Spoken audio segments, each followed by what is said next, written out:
They probably call it fucking Terence the Tiger or some shit over there. No, it'd be Tony for sure. They're great. I wonder if it's got to be the same. It's got to be. Anyway, Frosties, that's my favourite cereal. But there's only that, like, you got to eat it quick after you put the milk on, right? Otherwise, soggy, no good. What about Cocoa Pops? When all the milk goes chocolatey. I'd rather have a bowl of Cocoa. I don't like Cocoa Pops. Do you know what else is quite nice? Crunchy nut cornflakes. And I don't even like nuts. They taste very much like Frosties. Almost exactly the same, I think. They don't. They do to me. They're better, I think. But anyway, cereal's full of sugar. Do you know... I'd rather have a bar of chocolate. I'd rather have a bar of I was talking to Ryan Corman, whatever his name is, about his sugary cereal the other day when he was having it early in the morning. That's and then he was going back to bed. Yeah. You don't have a bowl of sugary cereal then go back to sleep, do you? Some people take a cup of tea to bed with them. My mum does. What, at night time? Yeah. Isn't that weird? It's caffeine. That's weird. Unless it's going to a tea's made and it's going to be hot when you wake up in the morning. She just drinks it just before she goes to bed. Weird, isn't it? Mum's weird. Hardcore. Why? One last crisp. Speaks very highly of you. One last cereal shout out. Yeah. Do you know what I miss? Go on. Ricicles. Oh, they're not there no more. Captain Rick. I don't know, they might, but I don't buy them anymore. But I used to like them as a kid. Yeah, that's classic. Snap crackle. That's not the same thing, is it? Anyway, cereal's crap. I don't want it. Don't want no part of it. Honey Nut Loops? Nah.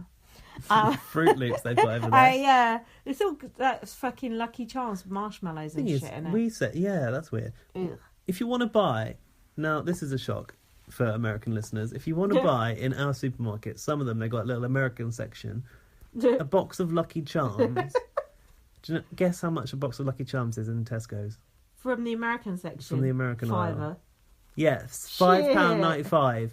£6. What's that in dollars? A lot. $12 something. $15 or something. Is it? Yeah. It's like more than $10 for a box of Lucky Charms. Sugary shite. Imagine that. Isn't it meant to be from Ireland if it's called Lucky Charms? Yeah, that's why. Farmed by real leprechauns out of the Irish hills. To be sure.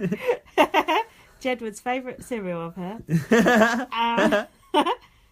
So anyway, this Bobby Moynihan twat comes in. Apparently he looks like a young Tony the Tiger.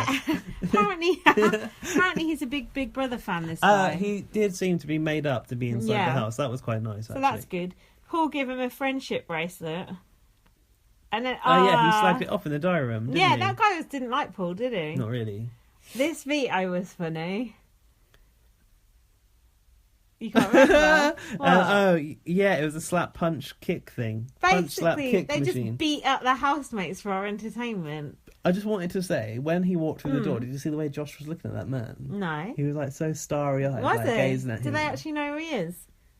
I think he's off Saturday Night Live, so I think he is actually like a real famous person. American listeners, tell us how famous that guy is on a scale of like Darren Day to... Daniela Westbrook. Good luck with that.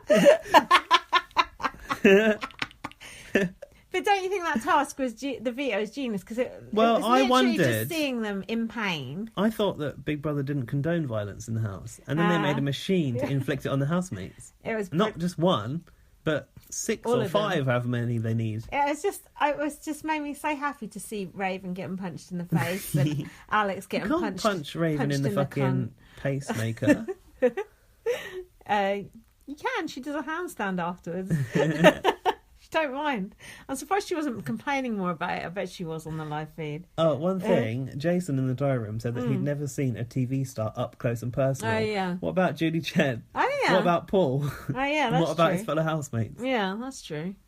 And what about... Zingbot. Yeah, and what about Derek Levasseur? There you go. Yeah. I've seen loads. Yeah, so... Oh, yeah, Derek Levasseur is that boring guy. Yeah. That boring policeman. So then, do you think they just invented that veto just because we hate all the housemates and we wanted to see them get punched? No. I do. No, because in that show, which they're trying to plug, that man is an inventor. That's what he said. It was ingenious how they were all in crates and they all felt open at the same time.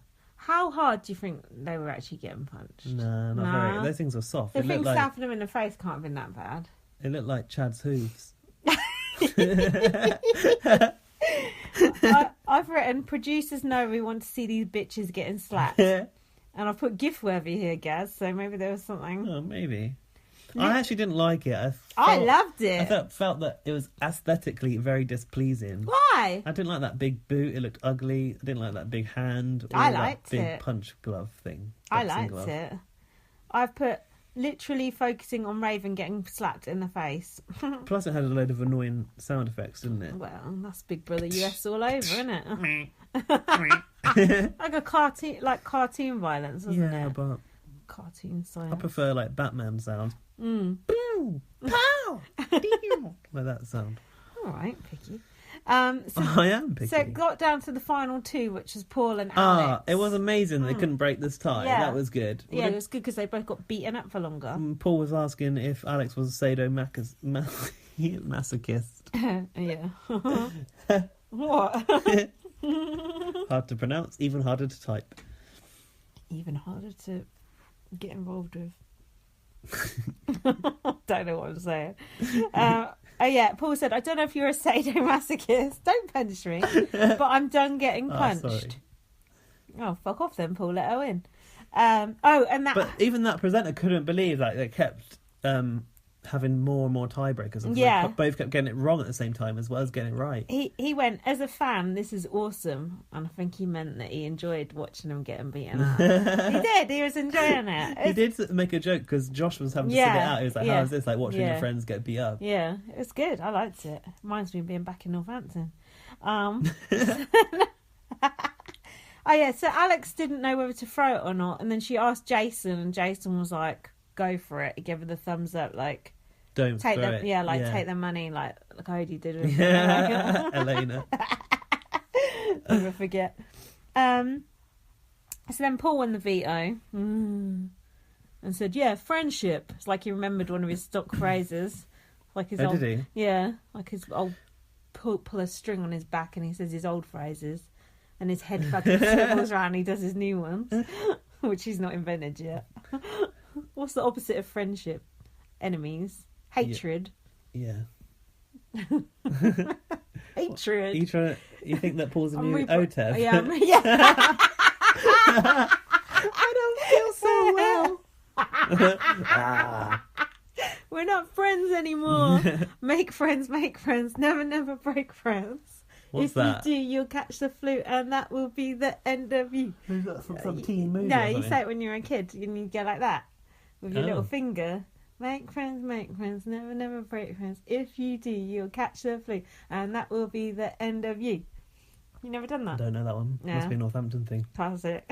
Do you know that one, listeners?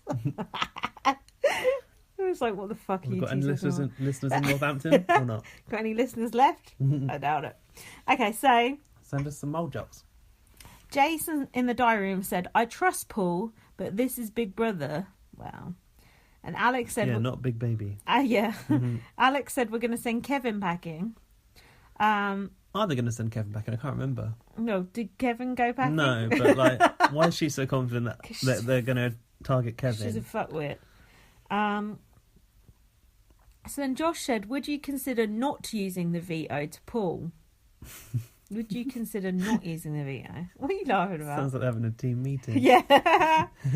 I've written, Paul doesn't like it. Now Josh has started thinking for himself. It's true, isn't it? And then Jason came in and Paul pretended they were talking about tattoos. Yeah, but I don't know how you would know that because you haven't had any tattoos. And Josh is just like, Josh, right? Yeah. Not Jason. Is he gone? Is Jason gone now? No, he's still there. Is he? Yeah. Oh, yeah. He was like acting like, I don't know, it just wasn't convincing that he was part of that conversation whatsoever.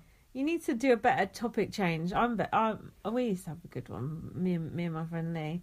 It was the essence of the brand. That was our topic change whenever we were gossiping in the kitchen and someone walked in. We just went, yeah, and that's the essence of the brand. It just sounds like such a wanky thing to say that people actually are talking about that. Makes you sound like sophisticated. But mind you... What conversations are you having to have that? Oh, we were having on the back burner? There was also, there was like office affairs going on and and stuff. Work. Yeah, there was good shit. Oh, shit. because it looks like you're talking about work. Yeah. Your work brand. Exactly. When you said kitchen, I thought you meant like at a party. No, like in the little work kitchen. That's good. You go and have a cup of tea and have a little gossip. And also there was like a glass window there so you could see people coming, so you knew when to... like the Big Brother bedroom. Paul needs that. Our bedrooms. So, what then? Josh said to Christmas, what do you think Paul's pecking order is? And Christmas said Alex, Raven, Kevin, but I couldn't work out which order that they were being pecked in from those three. Alex, Raven, Kevin. What's wrong anyway? Yeah, it is wrong. Josh. Oh, this is where Christmas got all angry with Josh. Oh, she started like really coming down on him, like reel it in, mate. She talks to him like a piece of shit, don't she? She was pissed that Josh walked away from her. Yeah, remember? he was like, I'm going to go have a nap. He couldn't take it anymore. Talking about finding three, and he went, I'm going to go and have a nap. And when in the diary room, she was getting all angry, and she went up to him. She's like, "Don't walk away in the middle of a conversation." I thought she said, "I'm not one of those little cock whores who you treat like that." Did she? I'm guessing not. Done. But they did bleep it out. Sometimes they bleep things, and I'm like, what would that have possibly been? Honestly, I went back twice. It looked like cock whores both times. So it kind of been, can it? Might be. She might be talking about, I don't know, Alex. Cock whores. She's got bleached blonde hair. And then I've written, Christmas is a cunt. And Josh is heated. Oh, and then Raven walked in on them basically having an argument. Yeah. And she was like, what have you done wrong? Yeah. And then she said, he knows. Yeah. You don't need to know. Yeah. Or something. God, Christmas is stern, man. It's on a need-to-know basis. Christmas is like one of these I'll see you in my office people, ain't she? Well, that bedroom did become her office. Yeah. She took him in there for a telling off. Yeah. I don't like them. Fuck that. I don't... She's like treating me and keeping keen sort of thing. She don't talk to Paul like that. It's like though. Trevor out of EastEnders, isn't it? I love you, but fucking listen to me and do what I say. So I love you, but you're a little bitch. So Paul was acting uber fake at the veto ceremony, and I've written that he makes me cringe. Mm-hmm. What was he being fake about? I have not even got that bit yet. Hold on. Before that, I've got Josh was talking to Paul on Christmas. He's risking his game big time. Josh is making sense. Christmas putting Kevin up, then voting out Jason makes no sense, other than to make Paul look good for using the veto. This was all about Paul was basically trying to set it up so he had no blood on his hands, and Josh and Christmas had blood on their hands. I can't remember. Anyway. Well, me neither. Yeah. And then Paul said, I'll get blood on my hands next week when I evict Alex. Not true, because he's not won HOH, the little liar. You little liar. You wanted Christmas to win it. Yeah. He's still scared of getting blood in his hands. And then in the diary room, Paul said, Josh, just let me call the shots and you play your role. Not bad, was it? No, good. And then Josh said he doesn't think Christmas and Paul are being team players. It's not a fucking team game. It's one person wins Big Brother. Josh said he thought Christmas and Paul weren't being team players. Yeah. And then Paul said, trust me, I don't make mistakes. You did last year, bitch, taking Nicole to the final two, so shut your trap. The painful thing is, like, for his game, he hasn't made any mistakes yet. Not so far. Not so far. Only because these people are so thick. If Paul was actually in there with other vets, people like Derek and whatever, he'd be eaten fucking alive. Actually, he wouldn't, because he'd be floating through, because no one would give two shits about him. But no, you can't knock it. Paul has played a good game, but he's evil.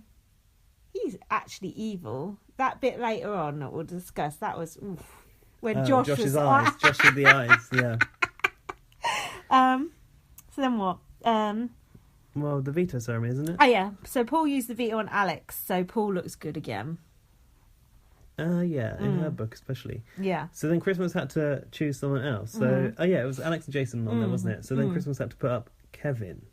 And she used the reason of that he'd never been on the block this whole time. And so then Paul was gloating in the diary and being like, well, neither have I.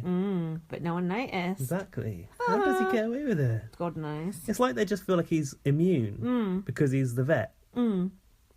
I heard a bit on Big Brother Gossip Show earlier because I was trying to swat up before we did this. Basically, nick their ideas. That's unlike you. No, not nick their ideas. Just get get information. Yeah, very old stuff. New perspectives. Yeah, Jason said. Jason said to Paul, "It would be an honour to lose to you." Jason said that to Paul. Yeah, it would be disgusting. It would be an honour to lose to you. I mean, he didn't look honoured when he got evicted, did he? When he scuttled out. Yeah. Good point. Yeah, that's true. I don't steal people's ideas because by the time I steal them, they're about a month old. Stale.